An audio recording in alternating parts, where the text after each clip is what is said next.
Bienvenue sur le podcast de l'ECI, l'école du coaching inclusif, un podcast pour permettre de faire un pas de côté, pour voir les choses différemment. Et aujourd'hui, on change, je ne vais pas vous parler d'un amalgame en tant que tel, mais j'avais envie de vous présenter une coach, une autre coach, une consoeur, que j'accompagne en supervision. Et l'idée, c'était de pouvoir vous permettre d'être comme des petites souris et de voir les questions qu'en fait on peut se poser en tant que coach. Et l'idée, c'est ici aussi de vous faire découvrir Noélie, que je suis très contente de vous faire découvrir à travers de ce podcast. Donc Noélie de maths, qui est coach professionnelle, elle est certifiée, chose très importante. Elle accompagne les femmes dans leur choix professionnel et Noélie, elle a une vraie spécialisation sur tout ce qui est autour de la quête de sens. Donc, merci d'avoir accepté l'invitation, Noélie. Ta boîte s'appelle Bosco Coaching. Et C'est tiens, je vais ça. te poser une première question. Pourquoi le coaching et voilà. Pourquoi Bosco Coaching et pourquoi le coaching? Ça marche. Déjà, merci beaucoup, Patricia, de me recevoir. Je suis ravie de passer ce moment avec toi. Pourquoi coaching? Vaste question. C'est une décision qui est intervenue après 5 ans dans la vie professionnelle en tant qu'entrepreneur. Euh, j'ai adoré ces années. J'ai une formation de management, mais je sentais il me manquait vraiment une fibre de compréhension de l'humain. J'avais une vraie appétence pour ça. C'est ça qui m'a passionnée en tant que chef d'entreprise. Mais il me manquait des méthodes concrètes pour être efficace là-dedans. Donc c'est ça qui m'a tournée vers le coaching. J'ai aussi vécu une expérience en tant que coachée qui m'a énormément aidée. Et ça a été le déclencheur. Je me suis dit, OK, en fait, évidemment, c'est ce métier-là que j'ai envie d'expérimenter. Donc, je me suis formée l'année dernière et je suis en activité, du coup, depuis le début de l'année. Ok, et tu ne regrettes pas ton choix. Pas du tout. Et Bosco, que signifie Bosco? Bosco, en fait, c'est un vieux terme français qui signifie chef d'équipage.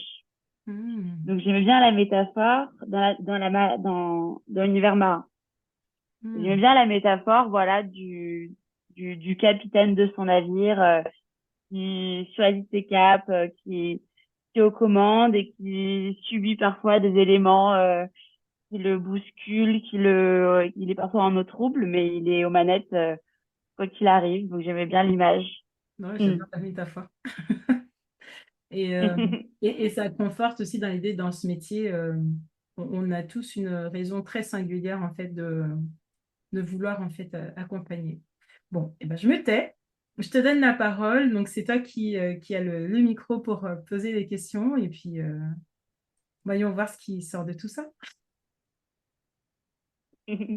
Ça marche. Merci beaucoup.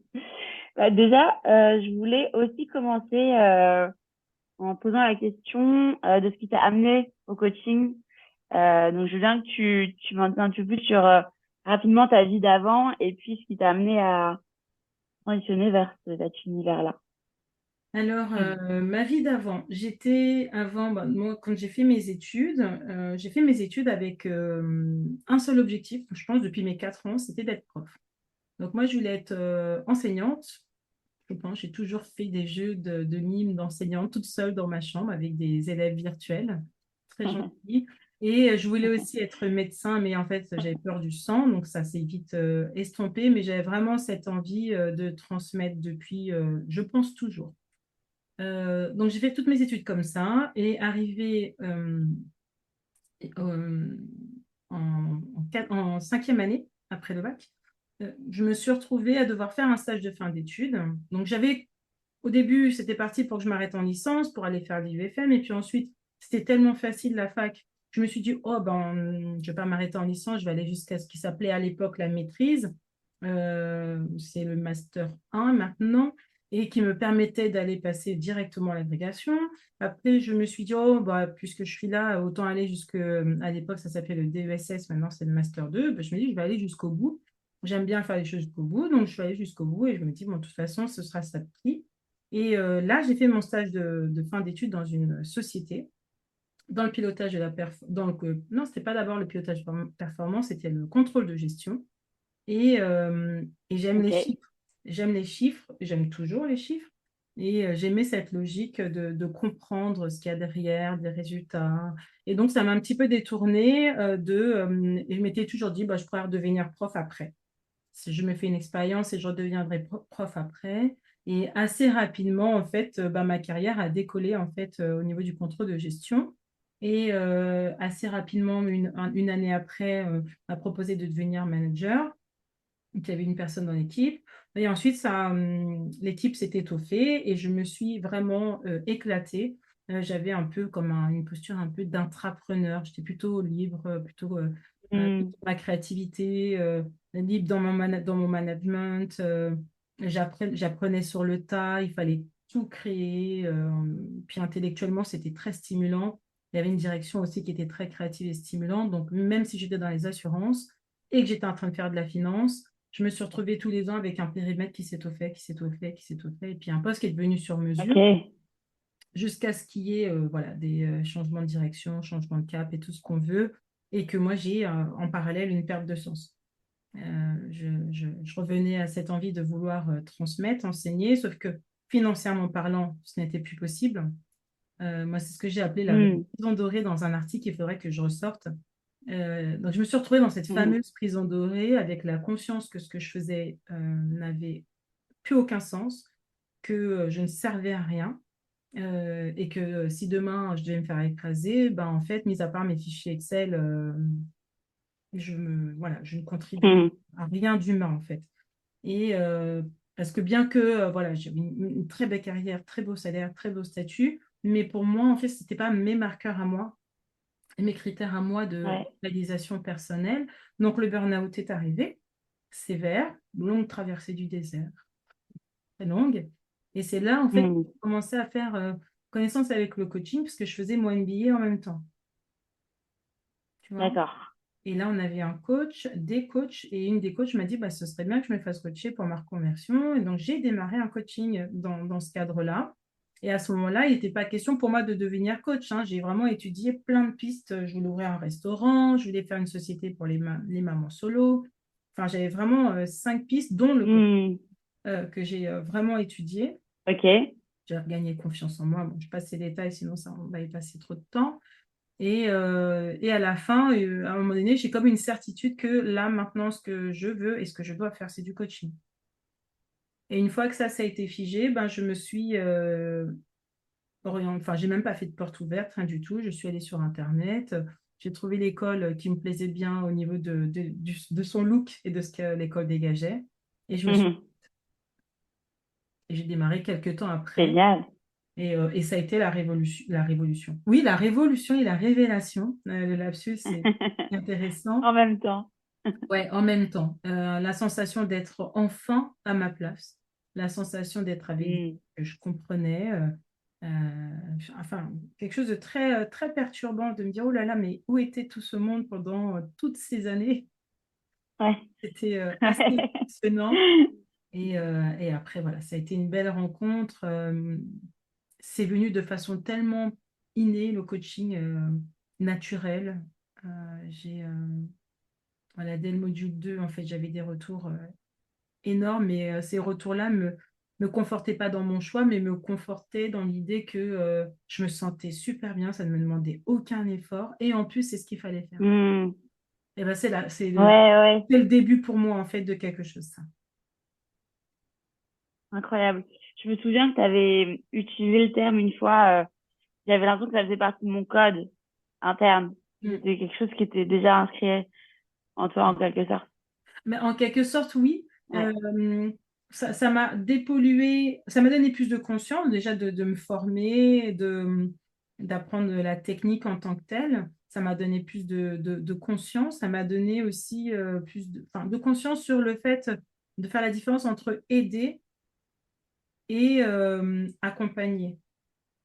Ça a vraiment été l'apport Hmm. en fait de se former, c'est de sortir du sauveur. C'est-à-dire que moi, je suis assez naturellement sauveuse.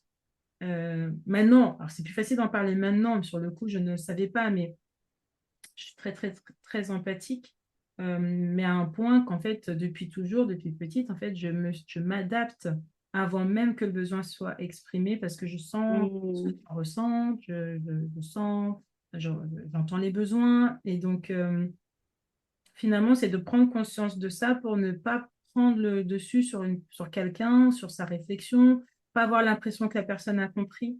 Ça, c'est des choses assez vite qui ont été pour moi, mais libératoires, parce que ça a changé tout mon rapport aux gens, au monde, à moi-même. Ça donne une ouverture à l'autre, à soi. Ouais. Et donc oui, c'était quelque chose qui était là, qui était inscrit. Enfin, je sais pas, après, c'est peut-être un peu trop de le dire comme ça, mais c'est comme si j'étais venue pour faire ça dans cette vie-là, quoi. Mhm. Et Dieu Mhm. le fait. Incroyable. Ouais. Et, et ça, du coup, il y a combien de temps que tu as commencé ton activité? Alors, j'ai créé ma société en 2017, l'été 2017. Et j'ai démarré en fait les coachings bah, juste après la moitié de la formation, lorsqu'on démarre les formations en externe. Et depuis ce jour-là, j'ai toujours coaché. Donc ça, c'était bah, début 2017, fin 2016, début 2017. Et après, Ok. j'ai tout enchaîné très naïvement. Je ne me suis posé aucune question. C'était très naturel. Mhm. Ouais, c'était aussi une question que j'avais. Du coup, depuis ce lancement, depuis 2017, quelles ont été les grandes phases pour toi, tu Ah. vois? Euh, alors, il y en a vraiment, vraiment eu beaucoup. J'ai toujours été accompagnée, moi, dans ce parcours de coach et d'entrepreneur. Euh, Ça, c'est un point qui est important parce que c'est ces accompagnements-là qui m'ont amené à traverser ces étapes que j'ai pu vivre. Euh, Au début, déjà, commencer par oser écrire, oser partager des choses, se donner la légitimité Hmm. d'exprimer. Ça a été une très grande étape. Très, très grande étape. Se dire Hmm. que j'avais des choses à dire. Bon, moi, Ouais. c'est, c'est, ça a l'air de rien, mais quand on a pris l'habitude du silence, ou de se taire, ou de ne pas dire ce qu'on pense exactement, parce qu'on sait que c'est pas exactement ce qu'il faut dire, parce que c'est pas ce qui est attendu, que ça pourrait ne pas être compris ou mal interprété. Finalement, quand on a pris cette Hmm. habitude, se dire, bon, alors je vais dire ce que j'ai à dire et je vais mettre ça sur Internet ou même je vais le dire à voix haute, c'est une étape très importante, mais vraiment immense, quoi. Ouais. Donc, Ouais. c'est une des premières que je vois parce que après tout ce qui est créer la société, faire des coachings, ça n'a pas vraiment été des étapes, ça a été tellement naturel. Et ensuite, le bouche Ouais. à oreille a fait son travail aussi tellement naturellement que je ne considère pas vraiment ça comme des étapes. Après, ça a été de oser créer mon premier parcours de coaching collectif. C'était pas fréquent. En Ok. fait, il y a 7 ans, en fait, il n'y avait pas vraiment ces choses-là de coaching collectif. Et moi, comme je voyais que ça n'existait pas vraiment, avec du vrai coaching, pas des trucs sur Internet où les gens sont en autonomie, c'est vraiment coacher un groupe de personnes en présentiel ou en distanciel après. Et donc, ça a été de le créer et voilà, d'en parler. Toujours ce truc, hein, d'en parler et de faire mon premier parcours Ariane avec une personne qui était ma coach ressource à l'époque, Oda, qui est restée mon amie. Et ça a été une très grosse étape aussi parce qu'on a les résultats, en fait, les résultats de quelque chose Ouais. voilà, c'est les premiers résultats de quelque chose qu'on avait créé, qu'on avait imaginé, qu'on a mis en œuvre. Donc ça a été une étape très importante. Euh, Ensuite, quand je suis devenue formatrice fil rouge chez Coaching West, ça a été une étape très importante aussi. D'abord, coach ressources, parce qu'il Mhm. y avait vraiment plein de limitations. J'avais la sensation que je ne pouvais pas accompagner des personnes plus âgées que moi. Enfin, tout le monde me faisait peur, en fait, hein, en vrai. Tout le monde me faisait mais peur. Et je me suis retrouvée avec une bibliothèque, donc un groupe de coachs à accompagner, euh, plus âgés que moi, qui avaient l'air vraiment plus capés au niveau expérience. Enfin, le modèle, en fait, de personnes où je me serais dit, bon, alors là, je vais paraître complètement incapable, nulle et inutile à leurs yeux. Donc ça a été une énorme étape parce que j'ai compris que mon rôle, c'était pas d'être sachante, que mon rôle, en fait, même quand on accompagne des coachs, c'est pas de tout savoir, en fait, c'est d'accompagner. Et c'est d'être dans cette espèce de présence absente qui permet à l'autre de se déployer, de se voir, de se construire. Et que ça, que la personne, elle est, qu'il soit dirigeant, parce qu'il y avait un dirigeant commercial, que la personne soit dirigeant, chef d'entreprise depuis X années ou quoi, ça ne change pas. Le besoin, en fait, c'est toujours ce besoin Ouais. d'accompagner. C'est pas de savoir, c'est pas d'avoir tout vécu. De toute façon, en tant que coach, c'est ça que j'ai compris. On ne peut pas avoir tout vécu. Donc, partant de ce principe, ça enlève de la charge. Donc, ça a été une étape très, très importante. Devenir formatrice, fil rouge ensuite, donc accompagner toute une promo cette fois-ci. Ça a été une étape importante dans le sens où c'est là que j'ai commencé à avoir des feedbacks que je ne comprenais pas, en fait, très, très, très positifs et où j'ai commencé à prendre conscience de l'impact que je pouvais avoir en tant que personne sur d'autres personnes. Ok. Voilà. Et Ok. sans vraiment comprendre ce qui générait ça, euh, ce qui générait cet engouement. Et petit à petit, en fait, ça a été de se dire, OK, puisque je ne comprends pas, mais là, je suis toujours supervisée quand je raconte ça. Hein. Donc, vu que je n'arrive pas à intégrer, en fait, finalement, tous ces retours positifs, ça va être de les factualiser, demander aux gens de les factualiser pour pouvoir intégrer, gagner en confiance. Après, j'ai commencé à faire Ouais. des supervisions collectives, des mentorats collectifs au sein de Coaching Ways. Et là, j'ai eu la demande d'un groupe, peut-être le deuxième groupe que j'ai eu, d'avoir des supervisions en dehors, de pouvoir continuer à être suivi. D'accord. Et là, ça a été une grosse étape parce que je me suis rendu compte que ça, mais vraiment, c'était l'éclate pour moi.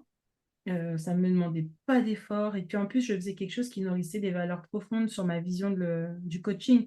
Parce que moi, j'ai une vision très profonde en fait du coaching, avec une approche par les stratégies, avec une place énorme laissée aux émotions, à la qualité de présence, à l'exigence de la conscience de soi, à l'acuité qu'on peut avoir par rapport au vivant. Et en fait, dans les supervisions collectives, ça me permet de ramener les gens dans leur simplicité et dans leur Mm.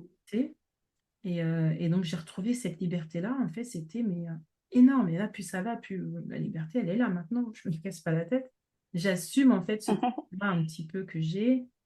Et après, tu as eu la formation entrepreneur. Ça, c'était une grosse étape aussi parce que j'entendais dans les supervisions individuelles que pas mal de coachs qui sortaient de formation, mais se faisaient mais littéralement mais avoir. Euh, Parce qu'ils allaient prendre des gens pour faire leur com ou des gens pour faire leur logo, pour faire leur Ouais, site, bien sûr. des personnes pour les accompagner sur tel pan de leur activité ou pour faire le business plan. Or, il manque quelque chose je disais à chaque fois, mais en fait, il manque quelque chose de fondamental. C'est la conscience de soi, le sentiment de légitimité, la confiance et la connaissance de qui l'on est, d'où on vient, pourquoi on est là, qu'est-ce qu'on veut faire avant même d'identifier. C'est ce qui va permettre d'identifier le projet. Et avant même de parler de cible, de Mm. quoi. Et donc, du coup, ça a été une grosse étape de créer cette formation de toute pièce, de créer mon centre de formation. Je suis phobique de l'administratif, mais en fait, là, le jeu envoyait la chandelle. Bien joué. J'entendais trop en plus, à des tarifs, mais hallucinants. Et donc, les coachs qui n'ont déjà pas d'argent quand ils se lancent, se retrouver à payer 3 000 euros C'est d'accompagnement clair. d'entrepreneur, 1 500 euros pour un site web one page, ce qu'ils ne pourront pas maintenir parce on les a pas formés. Ah. Donc, voilà, je voulais faire Ouais. tout était dedans. Et en fait, c'est une étape importante parce que, encore une fois, c'est un moment où mes valeurs, mes convictions sont à la source d'un produit ou d'une offre, en fait. Et pour moi, ça vient Mm. toujours réparer quelque chose, réparer une injustice. Et ça Ouais. fait partie des étapes importantes de mon histoire. Après, il y en a plein. Hein. Une grosse, bon, c'est l'écriture du livre. Euh, la Bah oui, bien sûr. publication du livre, ça a été la bagarre avec moi-même sur qu'est-ce que tu racontes, c'est complètement nul, mais pour qui tu te prends? Donc la bagarre avec ça et à un moment Et donné, voir. les frénétiques. de partager, d'apporter autre chose, d'aller plus loin dans l'analyse. J'ai lu des livres de coaching quand j'étais en formation avec... et je me disais, mais moi, j'aimerais bien avoir quelque chose de plus concret, en fait, de juste pragmatique et en même temps technique, mais que la technique ne prenne pas le pas sur l'humain et sur la présence, que, en fait, voilà, j'avais envie de proposer ça. Et ça a été une étape énorme parce que derrière, tu as des interviews à droite, à gauche. Moi qui suis très dans ma grotte, il a fallu sortir de la grotte, aller sur un plateau télé. Mhm. C'est quelque chose, Waouh. ça a été des étapes aussi. Ouais, et qui répond à ton envie de transmettre, qui Ouais. date de loin. C'est Bah longtemps. oui, parce que derrière ça, tu as la création de l'école, l'école du coaching inclusif. Parce que là, je voulais aller plus loin. Je voyais qu'on était en train de me resserrer sur le champ de la neurodiversité. Me demander à chaque fois, est-ce que tu es spécialiste Ouais, de la neurodiversité? Déjà, je me dis non, parce qu'en fait, si je réponds oui à cette question, je vais aller à l'encontre de mes valeurs. Puisque moi, mon but, c'est d'aller vers l'inclusion de tous. Mon but, c'est hmm. qu'en fait, on banalise la singularité, la singularité soit banale. Donc, si je me dis Ouais. spécialiste d'une singularité, je fais moi-même une exclusion. En tout cas, dans mon Oui, monde et dans ma considération à moi, et dans ce que moi, je voulais apporter ouais, dans cette réflexion-là de l'inclusion.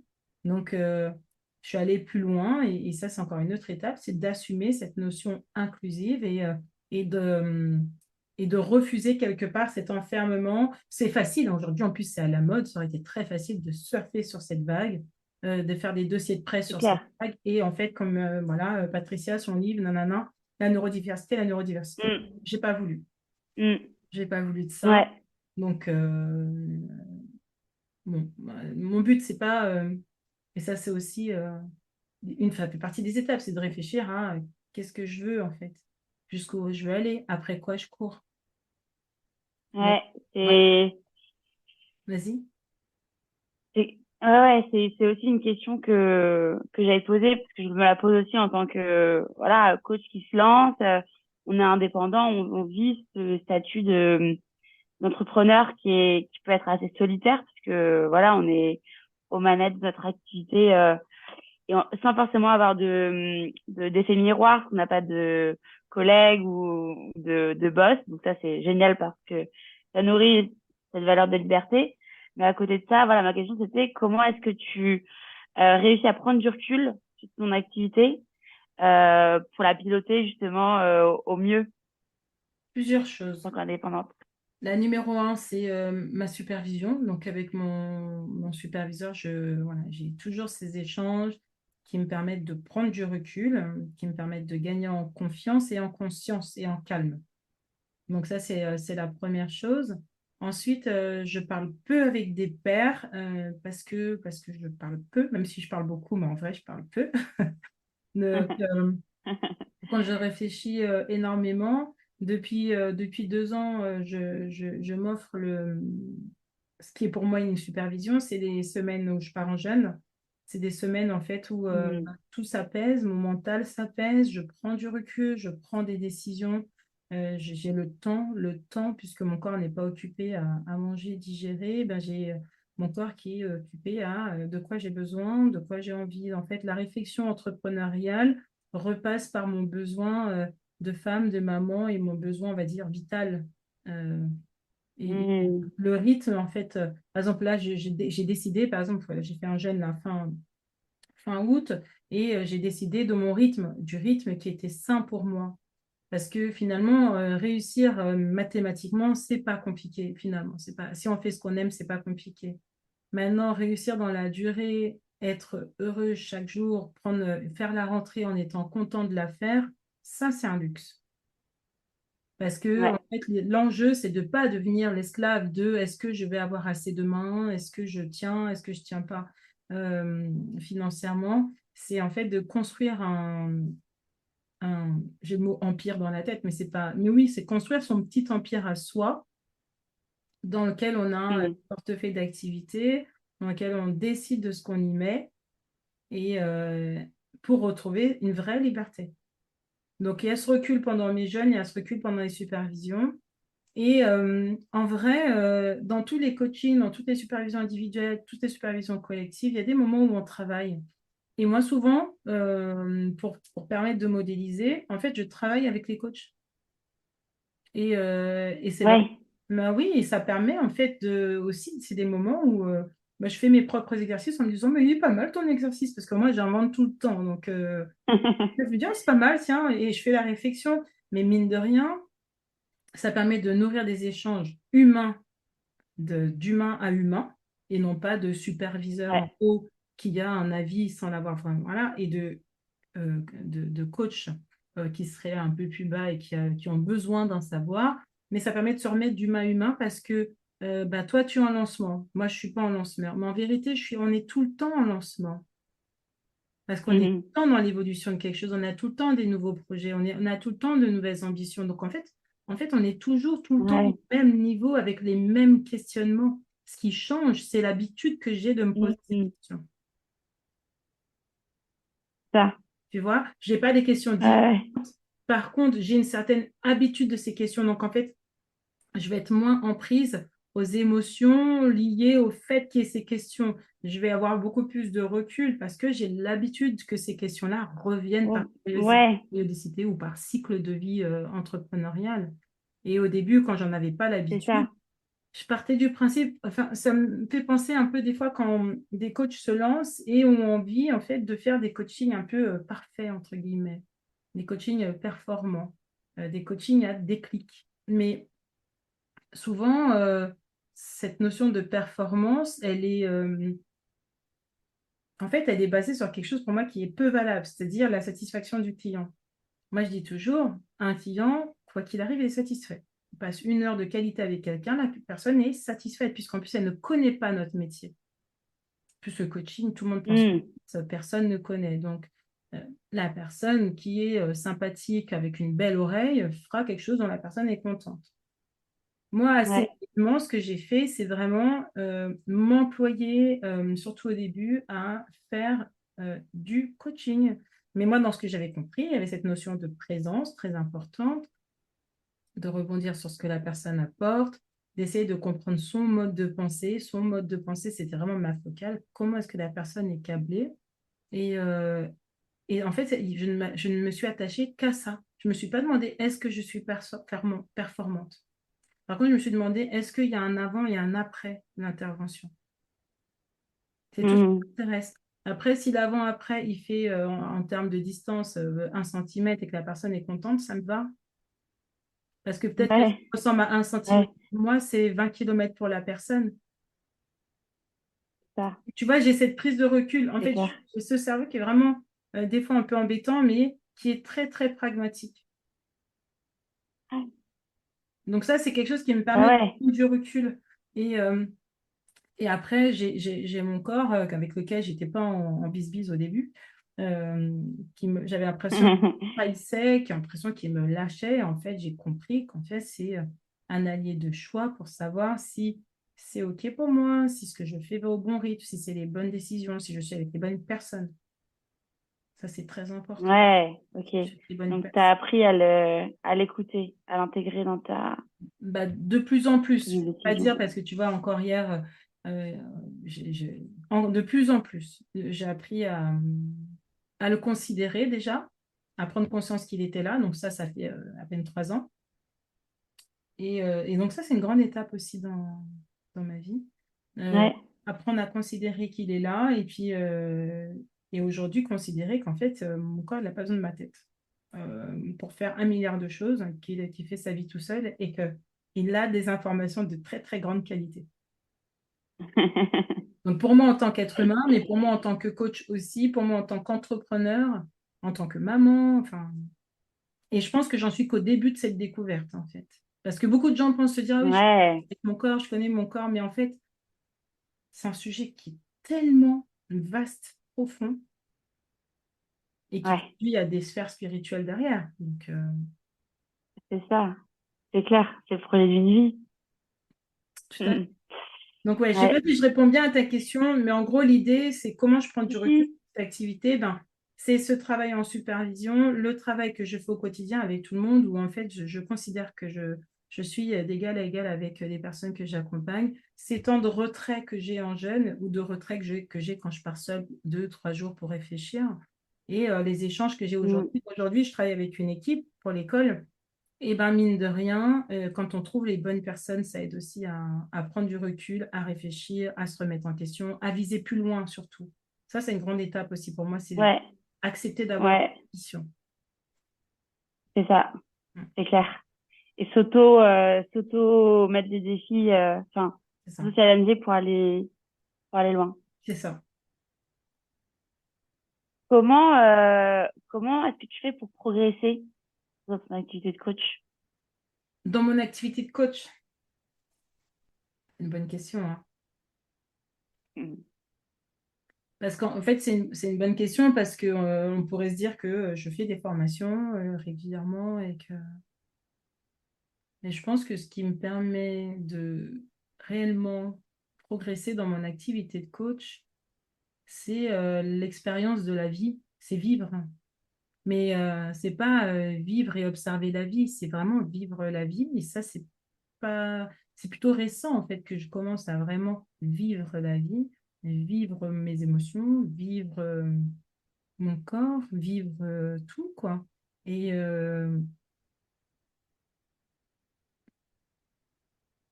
moi, j'ai une dimension très spirituelle aussi. Il me semble que plus me connecte à voilà, à cette part de moi, euh, plus je progresse en tant qu'être humain, en fait, j'ai l'impression.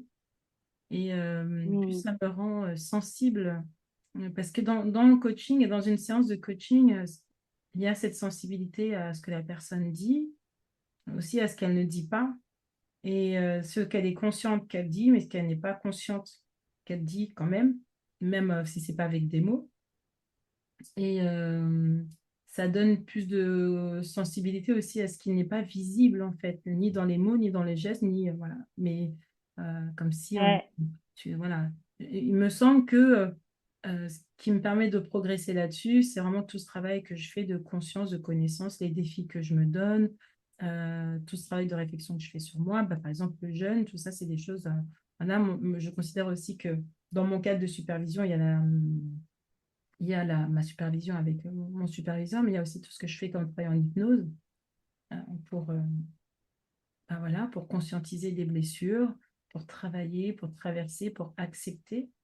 Et ce qui me fait progresser en tant que coach, c'est les découvertes que je fais sur moi en tant que personne. Parce que plus je me découvre, moins. mm, c'est Mais ça. la projection, bon, il y a des trucs basiques. J'ai fait un burn-out, tu as fait un burn-out, ah, on est copines de burn-out. Ça, c'est le premier niveau de projection. Ouais. C'est le premier niveau. Mais en fait, plus on monte en conscience, plus en fait on évite de projeter même des choses qui peuvent parfois être transgénérationnelles. Mais pour Mm, en avoir ouais, conscience, pour ça, il faut vraiment soi-même être parti à sa rencontre pour ne pas qu'à l'insu de notre plein gré de coach, c'est célèbre philosophe, qu'à l'insu de notre plein gré de coach, on se retrouve à projeter et donc d'être toujours connecté au plus près de la personne et voir le monde dans ses bottes à elle pour encore mieux la questionner, observer, faire l'effet miroir, ouais. interroger sur ce qu'on sent aussi. Mm. Ouais. Donc, tu rappelles l'importance de enfin, travailler sur soi en tant que personne pour être un coach à la hauteur. Oui, parce qu'après, Enfin, oui, ben oui, j'ai fait une formation MBTI, mais ça n'a pas amélioré ma compétence de coach. Par contre, ça m'a permis, mm, encore une fois, d'apprendre des choses sur moi. Euh, ouais. Plus que sur ma façon de coacher ou de questionner, ça m'a ouvert les yeux sur certaines choses. Qu'est-ce que j'ai fait comme formation coaching scolaire aussi? C'est quelque chose qui m'a pas forcément appris à coacher des jeunes parce que je coachais déjà des jeunes avant, mais par contre, qui m'a appris des choses sur moi, sur Mm, mon enfance, sur certaines choses, que la façon dont j'ai encodé certaines choses. Donc, je pourrais dire que les formations, euh, c'est pas les formations qui ont développé ma technique. La technique, je l'ai eue dans la première formation que j'ai eue de coaching, les clés du coaching. ouais. Ensuite, ce qui fait que ça allait dire? Je te demandais si, oui, je considérais que ça te suffisait et que techniquement, tu avais un bagage Le bagage, il est énorme. bien Donc, solide en fait, pour... derrière, ouais, euh, de là à être capable de donner sa puissance à chaque élément des outils qui sont vus dans la première formation, il faut déjà beaucoup, beaucoup de temps. Après, j'ai fait une formation en PNL. J'utilise quasiment ouais, en tant que tel. Maintenant, et, j'ai intégré quelques éléments que je trouve intéressants dans le questionnement. Voilà. ouais. Donc, qu'est-ce qui me fait progresser en tant que coach? C'est vraiment cette rencontre que je fais jour après jour avec moi-même. Euh, j'aime ce petit défi intellectuel, des fois, de partir en formation, de me confronter à d'autres personnes, d'autres regards, d'autres perspectives, me faire un avis qui puisse étoffer en fait ma vision par ce que font les autres ou par d'autres façons de faire, quoi. Ok. Euh, merci beaucoup. Autre question, je sais que c'est pas le rôle d'un coach de donner des conseils et euh, j'ai quand même envie de te la poser. Enfin, Vas-y. en gros, quel serait le conseil que tu donnerais à des jeunes coachs comme moi qui démarrent?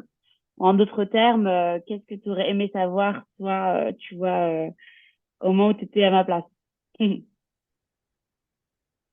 Le premier qui me vient à l'esprit, c'est d'être naïf, d'être le plus naïf possible. Hmm. C'est-à-dire que si on fait ce métier-là, c'est parce qu'on aime ça, c'est parce qu'on aime questionner, c'est parce qu'on est curieux, c'est parce qu'on aime les gens, c'est qu'on a envie d'aider. Juste faites-le. Hmm. En fait, ça c'est vraiment la première partie, c'est faites-le parce que passer son temps à se dire oui, je vais identifier ma niche, nanana, je vais identifier l'adulte de 17 ans qui a eu trois vies avant et qui lave une quatrième, ça demande déjà beaucoup de temps. Et, C'est euh, clair. et ça, ce n'est vrai que pour la partie sur laquelle on est conscient. Mais il y a tout un pan de nous-mêmes dont on Hmm. n'est pas conscient, des choses que l'on aime dont on n'est pas conscient, qui ne sont pas dans le domaine de notre conscience. Et donc pour ça, il faut être explorateur, il faut être naïf. Le pied veut tourner à droite, tu marches, tu tournes à droite et tu vois ce qu'il y a. Et puis tiens, il y a quelqu'un qui t'appelle 300 mètres plus loin sur la gauche, pourquoi pas, si tu as envie, essaye. Moi, ce que je dis, c'est surtout pour les gens Ouais. qui se lancent, la vision business, business, business, il faut à tout prix que j'ai de la thune, de l'argent, il faut que je fasse de l'argent parce que sinon je ne peux pas payer mes factures. C'est pas un bon moteur pour se lancer. C'est vraiment Hmm. pas un bon moteur pour se lancer, en particulier ceux qui veulent travailler avec des particuliers.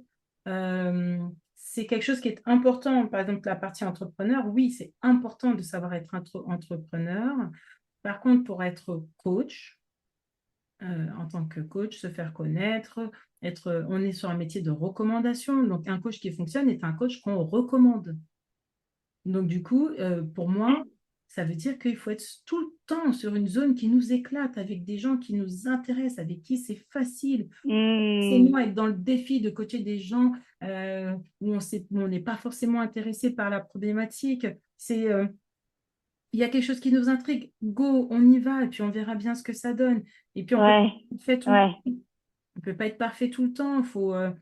Si jamais on attend d'être parfait pour se lancer ou d'être suffisamment légitime pour se lancer, non. Moi, je considère que à partir du moment où j'ai envie de le faire, ça me rend déjà légitime. C'est ça. Ouais, ouais. L'envie comme base. On- Pendant la formation, on nous avait dit il y a deux moteurs. Il y a soit le plaisir, soit la peur.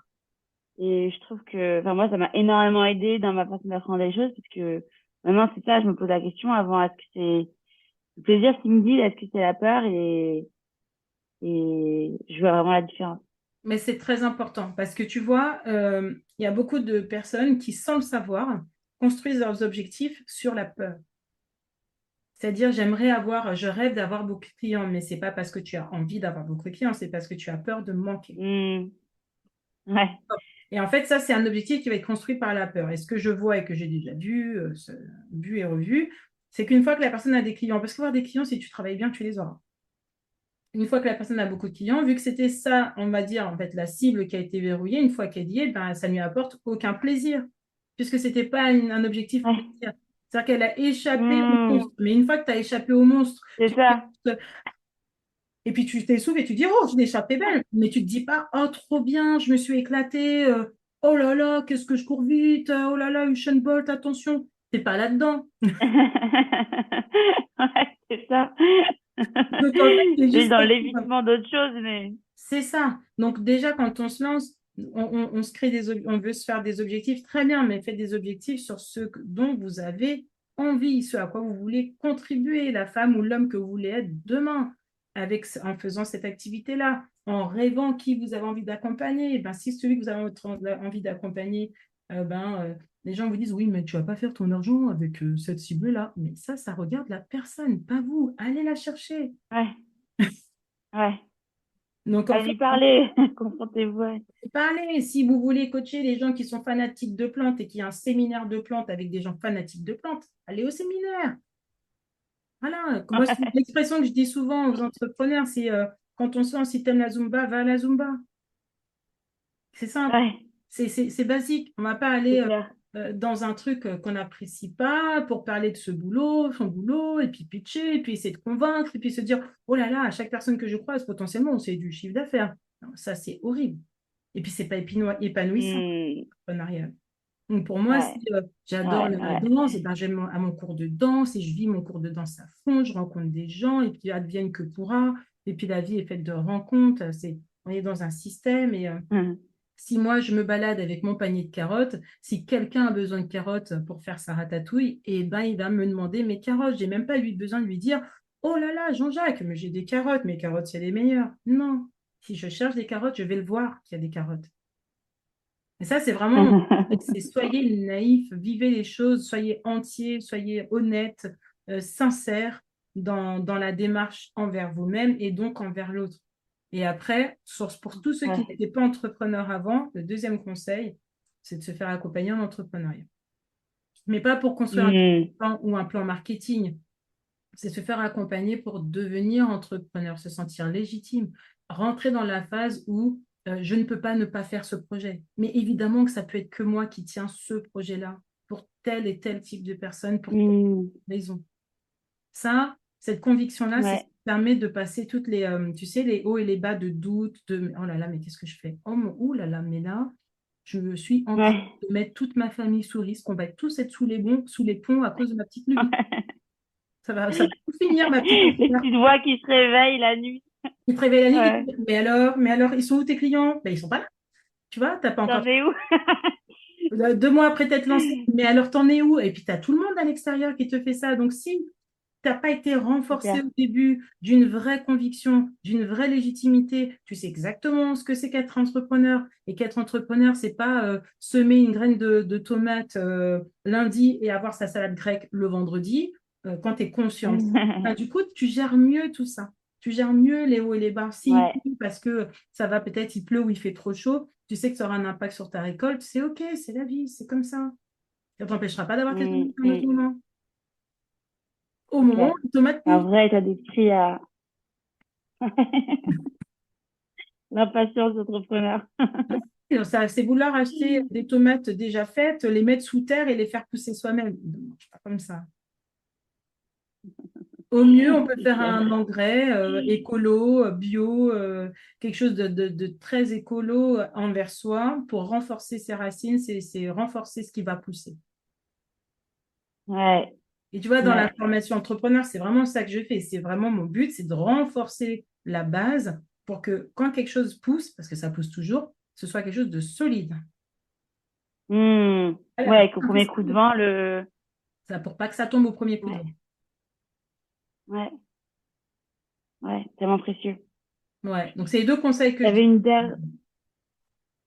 Pardon. Ok, merci beaucoup. Hmm. J'avais une dernière question, je sais pas si on a le temps. Vas-y, je Hmm. t'écoute. Ok. Plus question plus générale, mais sur le marché du coaching. Tu vois, c'est un métier qui est en émergence, qui manque un peu de lisibilité. Pour toi, quels sont les grands défis du secteur du coaching pour Tu manques de les 5 prochaines légitimité ou années? de visibilité, tu as dit? Donc de lisibilité. Souvent, Visiter. les gens ont des idées reçues sur le coaching. Je trouve qu'il y a un vrai travail déjà d'explication de ce que c'est, Ok, qui rend pas la tâche facile pour les coachs. ok. Euh, mon positionnement là-dessus, enfin, dans ma vie de tous les jours de coach à moi, les gens à qui je parle savent ce qu'est le coaching. Alors, Hmm. est-ce que c'est le coup de bol? Est-ce que c'est la chance ou est-ce que c'est autre chose? Moi, je pense que c'est autre chose. Comme ça. Je pense que c'est autre chose. Déjà, comment dire? C'est un métier que moi, personnellement, je trouve extraordinaire, que je trouve puissant, que je trouve technique, que je trouve intellectuellement stimulant, que je trouve profondément Hmm. humain. Donc déjà, moi, j'ai une considération profonde pour le métier que j'exerce et la façon dont je l'exerce. Et j'ai une conviction très forte sur ce que Ouais, ça rapporte. Donc, ce qu'en pense Jean-Jacques, quelque part, ça ne m'intéresse pas. Maintenant, ouais, si maintenant j'ai Jacqueline qui s'intéresse un peu au coaching et qui me pose des questions parce qu'elle s'intéresse. Là, je vais volontiers échanger, expliquer, raconter un peu ma vie de coach et ce qu'est mon métier parce que Jacqueline s'intéresse. Et ce qui va se passer, c'est que je vais rencontrer Cunégonde. On a tous une Cunégonde dans notre entourage qui, elle, connaît, qui a entendu parler. En plus, aujourd'hui, c'est pas comme il y a 7 ans et encore moins comme avant, ou qui a déjà lu des livres de développement personnel, qui sait déjà ce que ça peut lui apporter et qui n'a pas besoin de ça. Donc, en fait, moi, ouais. mon attention aujourd'hui n'est portée que sur Cunégonde et Jacqueline. Celui qui se dit, ah ben, Hmm. les coachs, il y en a beaucoup, et puis c'est des gens qui se sont perdus dans leur reconversion, qui ne savent pas quoi faire de leur vie, ou les coachs, oh là, c'est le nouveau métier à la mode. Bah, caissière aussi, c'est un métier à la mode, il y a beaucoup de caissières. Voilà. Un psychologue, c'est un métier à la mode, et comptable, n'en parlons pas. Métier très à la mode. Moi, ça ne me dérange pas d'avoir un métier à la mode, tous les métiers sont à la mode. Donc là, ça, c'est un argument qui moi, me touche pas. En fait, je suis assez hermétique à tout ça. C'est comme, tu vois, je te disais que je fais du jeûne. Il y a beaucoup de gens qui vont dire, oh, mais dis donc, c'est dangereux pour la santé. Bon, c'est un problème de connaissance. Donc, est-ce que c'est à Ouais, moi de stimuler la capacité de curiosité des gens ou moi, je suis là au moment où les gens ont cette curiosité qui est activée, veulent en savoir plus, veulent découvrir, ça c'est OK aussi, ou veulent aller plus loin. Alors, moi, je considère que je ne me fatigue pas forcément avec les personnes qui ne sont pas dans la curiosité. Ce n'est pas à moi de stimuler la curiosité de chacun sur sa propre vie, ouais. sur son développement. Pareil en entreprise. Je ne vais pas aller passer 25 ans à convaincre une entreprise qu'il lui faut du coaching. L'entreprise avec qui je travaille, c'est eux qui sont venus parce qu'ils avaient un besoin. Et non Ils sont seulement prêts. un besoin, mais ils ont identifié que mon style, en fait, ça pouvait être le bon pour accompagner. Parce qu'en plus, j'ai mon petit style, voilà. Hmm. Donc, tu vois, j'ai pas cette problématique. J'entends Ouais. beaucoup de coachs se plaindre de ça. Si jamais je suis un éléphant et que je m'évertue à chercher un appartement, je vais toujours dire, mais ouais, mais les agents immobiliers ne connaissent pas bien mes besoins. Mais en même temps, qu'est-ce que tu fous là? Ouais. Dans la savane, je t'assure que tu seras plus à l'aise, que les copains ils vont te comprendre, que tu vas rencontrer d'autres types d'animaux, que tu vas apprendre beaucoup d'eux. Mais finalement, si tu vas habiter dans une ville, dans un appartement, même si c'est une villa, ça ne va toujours pas le faire. Hmm. Pragmatique, Pragmatique. pragmatique. Ok. Voilà. Non, en gros, non, mais en fait, vraiment, pour être sérieuse, aujourd'hui, en 2023, il y a vraiment beaucoup de gens qui savent exactement ce qu'est le coaching, en quoi c'est intéressant, ce que ça Ouais. apporte. Donc, soit on veut passer son temps à expliquer le coaching et essayer de convaincre ceux qui ne peuvent pas être convaincus. Et ça, pour moi, Patricia, c'est une perte de temps. Ou alors, on communique pour ceux qui sont dans cette curiosité, cette ouverture, cette découverte. Et là, on n'a plus besoin de convaincre, on est dans l'échange. Ouais. Deux personnes qui sont déjà dans la bonne démarche. Enfin, dans la démarche Ouais, je ne sais pas de si c'est la bonne, mais en tout curiosité, cas, de... voilà, en tout cas, c'est pas, peut-être que c'est pas la bonne, peut-être que pour eux, c'est pas la bonne, et ça, c'est super OK. Il y a des gens pour qui c'est pas la bonne démarche, mais en tout cas, euh, je sais pas comment dire ça avec une métaphore, mais en gros, j'ai quelque chose je fais du coaching, et en fait, je vais m'intéresser et je vais m'adresser aux personnes qui s'intéressent à ça. Est-ce que c'est la bonne démarche dans la vie de quelqu'un? Ma conviction dans mon monde et mes paradigmes à moi disent oui, mais pour Mhm. d'autres, non. Et ils ont raison, et ils ont toujours raison. Tout le monde a raison. Ouais. Mais il y a des Mhm. gens qui ont Ouais. raison et qui cherchent l'ouverture d'esprit. Il y a des gens qui ont raison et ils ont raison, point final. Les autres n'ont pas raison. Point. Ouais. C'est pas Voilà. la conception des coachs qui essayent de comprendre le monde des autres. Comment? C'est pas l'état d'esprit des coachs qui essayent de comprendre le monde des autres, justement. Oui, c'est bien hein, qu'on cherche à comprendre le monde des autres. Après, on ne peut pas se... Tu vois, si un chasseur essaie de m'expliquer en quoi c'est bien de chasser, il aura du mal à me convaincre.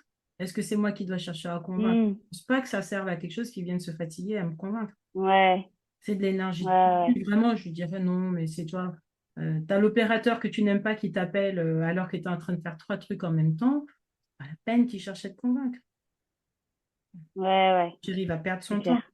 Donc, et pourtant, pour autant, c'est peut-être un très bon opérateur pour d'autres personnes. Ouais. Ouais. Pas pour toi à ce moment-là. Pas pour moi à ce moment-là. Hmm. Et ça, moi, je le respecte Ouais. beaucoup, beaucoup. Hmm. Ouais. Tu vois, c'est comme les combats de Euh, coaching. Non, j'allais dire, c'est comme les personnes qui vont dire que le pardon. coaching, c'est cher ou quoi, machin. C'est pareil, ça, c'est un combat que je ne mène pas. Ouais. Sélectionne tes combats. Comment? Sélectionne tes combats. Toujours. On n'a pas une énergie limitée. Hmm. Dernière question, si je peux. Allez, vas-y. À la fin de ta carrière, à quoi est-ce que tu considéreras que t'as réussi? Le calme. Le calme puissant, le calme serein dans mon corps. Hmm. Vraiment le grand calme et Mhm. un calme qui se communique en fait. Donc, la Hmm. transmission que je sois capable de transmettre du calme. Pour rendre les gens C'est bien lui qui aura le dernier plus. mot. Comment? Ton corps qui aura le dernier mot. Ouais. Oui, parce que ça permettrait aux gens d'avoir plus de discernement, plus de conscience d'eux-mêmes, plus d'amour de soi. Si tu es dans le calme, tu es dans l'acceptation de qui tu es, dans l'amour de qui tu es dans une ouverture à l'autre, tu es dans la conscience de toi et donc de l'autre, dans la prise de décision. Si tu es calme et que tu es chef d'entreprise, c'est extraordinaire pour développer une vision stratégique, pour innover, Ouais. pour être à l'affût de ce qui existe, des innovations et t'ajuster pour communiquer. Le calme, c'est un pouvoir extraordinaire. Donc, si à la fin de ma carrière, Hmm. euh, je suis dans le calme et je transmets du calme et donc de la conscience, là, j'aurais réussi. Hmm. Très bien. Hmm. C'est marrant. Parce que du coup, je m'étonne moi-même de mes réponses, vu qu'on n'a pas préparé les questions en amont. Et donc, du coup, je découvre Ouais. les réponses à moi aussi. Parfait. Bah, merci beaucoup pour toutes tes réponses en tout cas. Là, je t'en prie. Non, c'est toujours hyper inspirant et je trouve que ça donne du champ de discuter avec des coachs qui ont plus d'années d'expérience que nous. Et après, évidemment, on a toutes nos couleurs et nos moteurs profonds. Donc, merci beaucoup parce que ça me nourrit de connaître les tiens et de voir comment ils se manifestent. Et ça me donne encore plus envie de trouver, d'avancer dans mon aventure à moi Mm. qui aura aussi plein de phases et qui va m'apprendre et qui va, comme tu disais, me permettre de vivre la vie, de l'intérieur, ouais, à 100%. Mm. Mm. Bah, Donc, merci à toi. je te le souhaite vraiment. Et tu vois, bah, si demain, tu vois déjà bah, t'entendre dire que tu veux vivre ta vie, pour moi, c'est une réalisation en soi. Parce que si tu Mm. t'autorises ça, ça veut dire que les gens que tu vas côtoyer vont sentir ça et petit à petit s'autoriser. Et en fait, ça, moi, je trouve ça assez Ouais. extraordinaire. Bon, on Clairement. arrive au bout, Noélie.